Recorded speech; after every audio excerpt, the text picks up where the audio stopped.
Welcome to the podcast, Let the Prophets Speak. Today we will complete the study of the first chapter of Jeremiah, of the prophet Yirmiyahu. Today we will also complete this chapter, and it's a relatively famous one as it is read as the Haftorah portion of one of the 3 weeks, the weeks of mourning that happened between the 17th day of the month of Tammuz and the 9th of Av. Those are two fast days on the Jewish calendar which commemorate the destruction of the temple and the destruction of Jerusalem. And because in this prophecy God tells Yirmiyahu for the first time, he informs Jeremiah of the coming disaster, the coming destruction, that's why it is read during those weeks.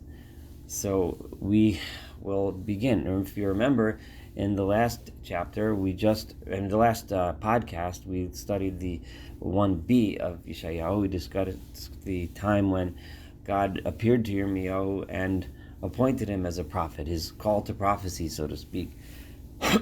And interestingly enough, as we noted in our last podcast, Yirmiyahu never said okay. He never officially accepted this mission. God just said, "You're going to do it," and he told him not to be afraid.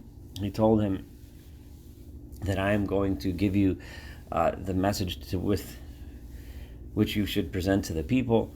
And now Yirmiyahu is now that he's been appointed a prophet, here is his first vision. And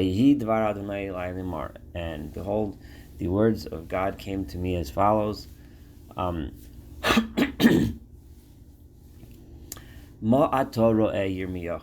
Yirmiyahu, God calls him by name. What do you see? Va'omar, and I said to him, says Jeremiah, Makel shoked ani ro'eh. I see a stick or a branch, shoked, with almonds, or a branch of an almond tree, ani ro'eh. That is what I see. Vayomer Adonai Eli, and God said to me, Hey tavto liros, you have seen well. Ki shoked ani al dvari la'asoso. Because I am, this is a play on words, the word shaked as a noun comes from shakedim, means almonds. The word lishkod in Hebrew as a verb means to be diligent, or I'm looking over something diligently to make something happen. That's what the word shoked would mean. So ki shoked ani, I am being diligent. Al Tavari, on my word, lasso, so to do it, to do the thing which I am about to inform you of. So this is what God is telling Yirmiyahu, and now we're going to find out exactly what it is that God is predicting and God is telling Yirmiyahu to prophesize about. And then after he spoke to me about the first vision, and he showed me the almond branch, he then said to me a second time, what do you see now? Omar, and I said, Sir nofuach ani ro'eh. I see a bubbling cauldron, or a pot that is bubbling and boiling. That's what I see. Ufanav mipnei tzafona, and its face, its front, which is the side of the pot from which you pour, is turning away from the north. In other words, something in the north is tilting the pot over so that it pours southward. So you imagine you're standing in the south and you see a pot of boiling water or boiling something pouring towards you. This is the vision that I saw. Interestingly, in the next verse, which is 14, God does not say, like he said before, you have seen well. Exactly when I just want to go back for a second to that idea, because when he saw the makel shoked, the almond branch, God said, you are seeing well. It is something it's obviously a compliment God is giving Yirmiyahu, that he didn't just see a branch, a tree branch, or a branch with leaves, but he identified the type of branch that it was.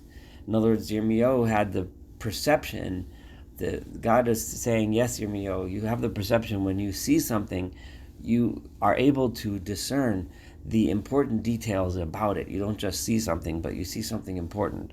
He could have easily just have said, I see a boiling pot, or I see a boiling pot pouring. But he's noticing the details. He's noticing the direction. He's noticing the type of fruit, etc.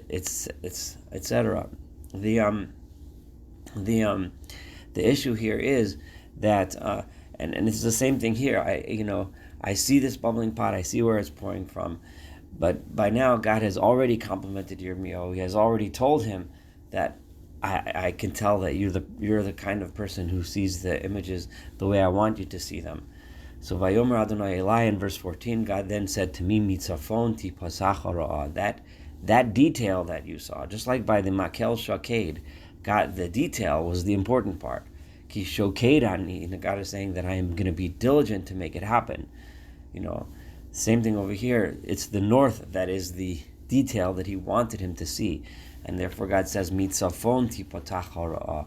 The bad, which is going to pour out, is going to come and break loose. I've seen that translation, which I like here. Al kol yoshvei haaretz is going to break loose the evil from the north on all the residents of the land. When one looks at a map today, one sees Babylon, which is more or less in where modern day Iraq is. It kind of looks like it's east of the land of Israel as opposed to north. However, if you understand the routes with which people traveled, in order to travel from Israel to Babylon, one would go up north towards what's today Lebanon and Syria, and veer off to the east. That was the way it was traveled. So from the perspective of someone in Israel, attackers coming from Babylon would be coming from the north. So it's mitzafon tifotach hara'ah, and all of those nations, Assyria, for example, and Babylon, and other nations in that direction would be the nations of the north, and from where the destruction would come. And throughout the history of Israel, all of the enemies that came to attack and destroy were almost always from the north, with some exceptions such as Egypt and Ethiopia, etc. But generally, it was from the north. Kihineni korei l'chol mishpachos mamlachos tzafon ha'noam Adonai.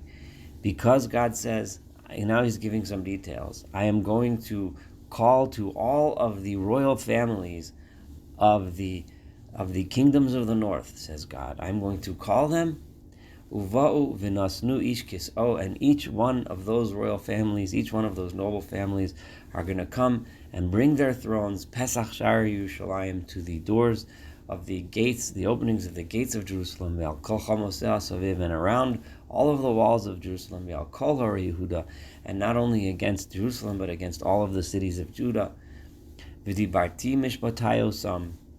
And I am going to speak my justice against them, against the people of Judah, al kol ra'asam, because of all of their evil.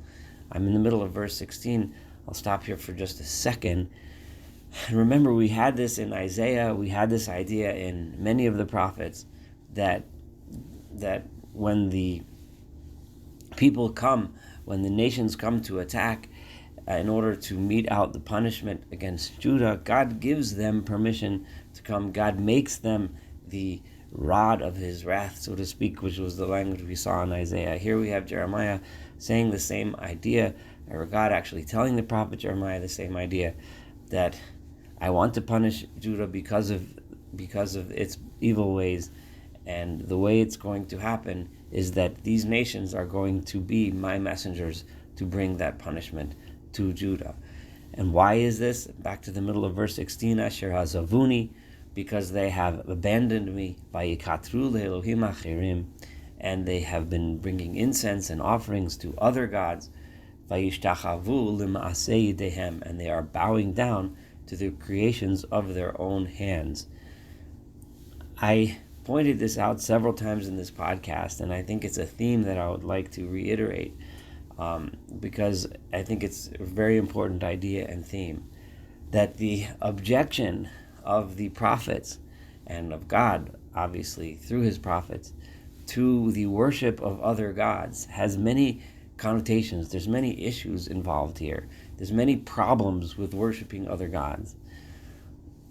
on some level, on the most basic level, it's a lack of appreciation for God Himself. It's God Himself angry at us for not appreciating that it is from Him that all of what we have, what we are privileged to have, comes. That it comes from Him, and that He's the one who took us out of Egypt. He's the one who gave us the land. He's the one who built us the temple. He's the one that sustains us every day, and gives us food to eat, and so on, and health, everything. On another level, it's a philosophical problem, and sometimes we see, God is the creator of the heavens and the earth. There is only one God, the whole idea of monotheism.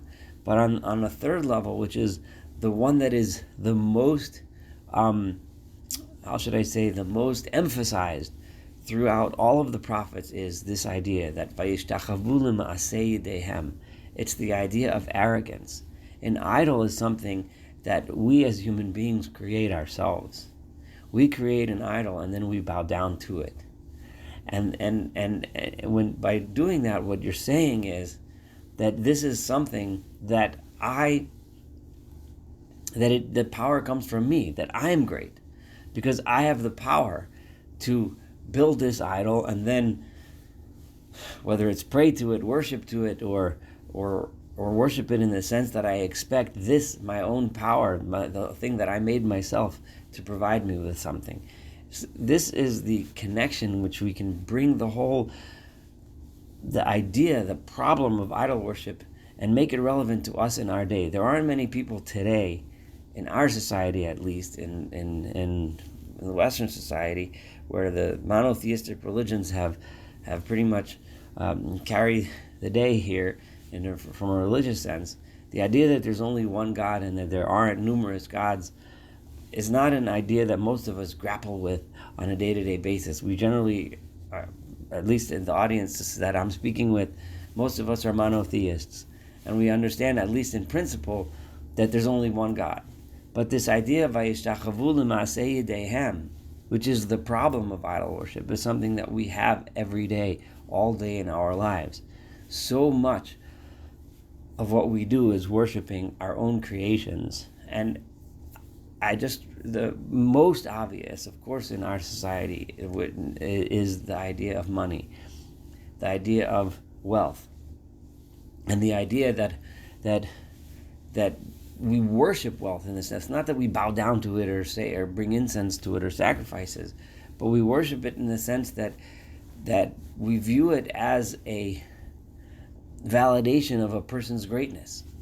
People look up to someone who's wealthy because he or she made it. And we think that they have the secrets.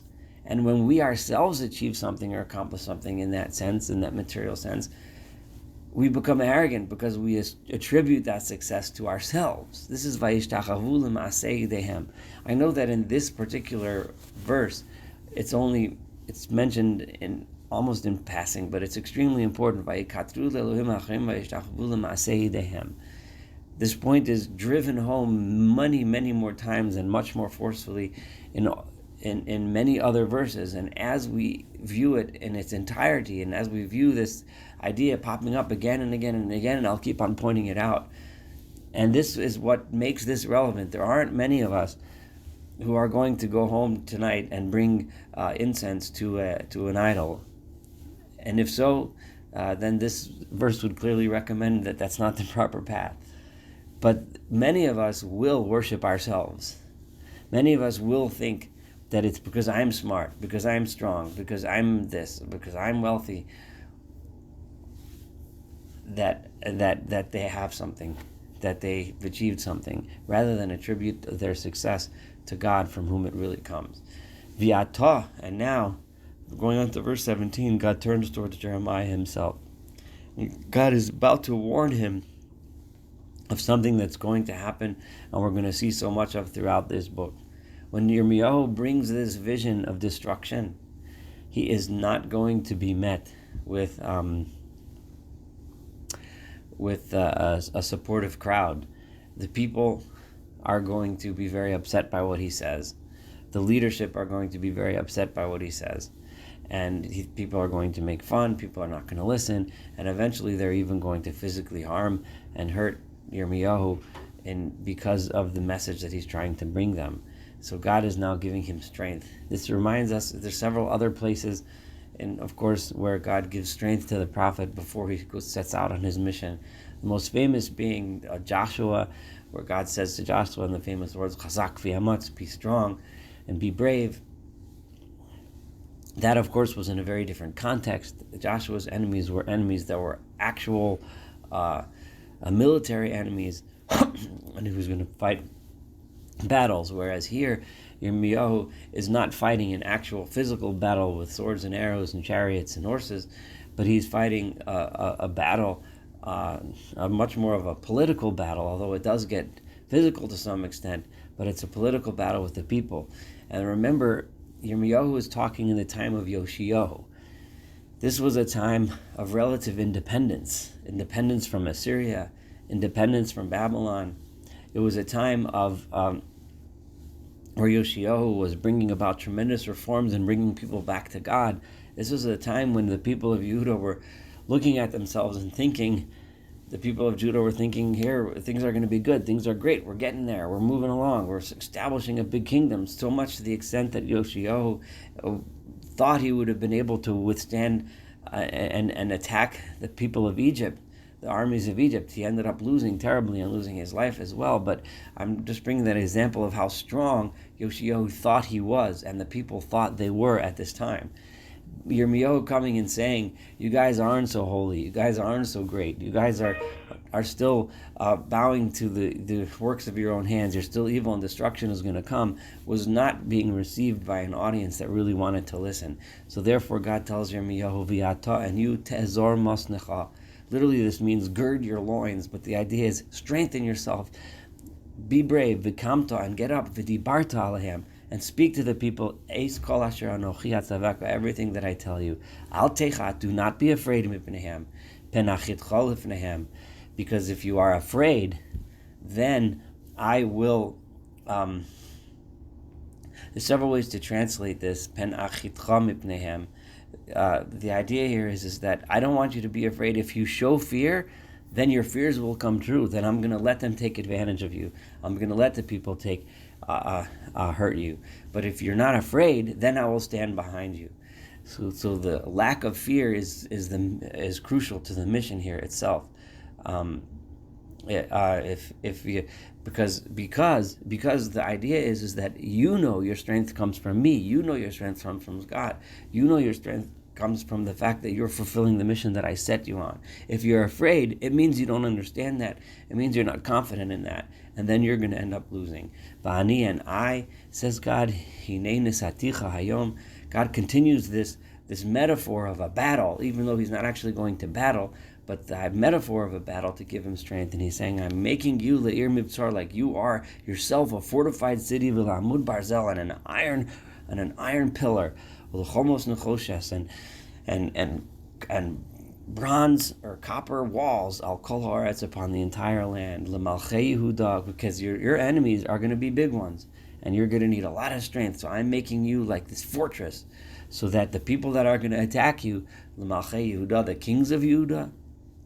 Here God is hinting to Jeremiah that not only is it the current king, Yoshio, but the future kings are going to have problems with what you're going to say. There's going to be many kings that follow that are not going to want to listen to your message that you're giving. L'sareha, to all of the officers of the government, l'chohaneh, to the priests, ula amoretz, and the general populace. So basically, you're going to have a lot of enemies. God is sending out Jeremiah on a mission where he's going to be a lone voice among a lot of voices that really, really, really don't want to hear his message. So he really needs this strength that God just promised him and God is demanding of him in order to fulfill this mission. We just and then verse 19, V'nelchamu elach, I'm telling you, all of these people are going to wage war against you, v'lo yuchlu lach, but they will not conquer you. You will fulfill your mission. Why? Ki etcha ani, because I am with you, Noam Adonai, so says God, L'hatzilecha, I am with you here in order to save you from them. You will make it through. This is what God promises him. And then this completes the first chapter. Looking forward to studying the rest of this book when we see how Yirmiyahu fulfilled the mission that God sent him on. And now he did suffer from the people, but Yirmiyahu still remained strong and steadfast in his fulfillment of the mission that God sent him upon. Thank you so much. Have a wonderful day.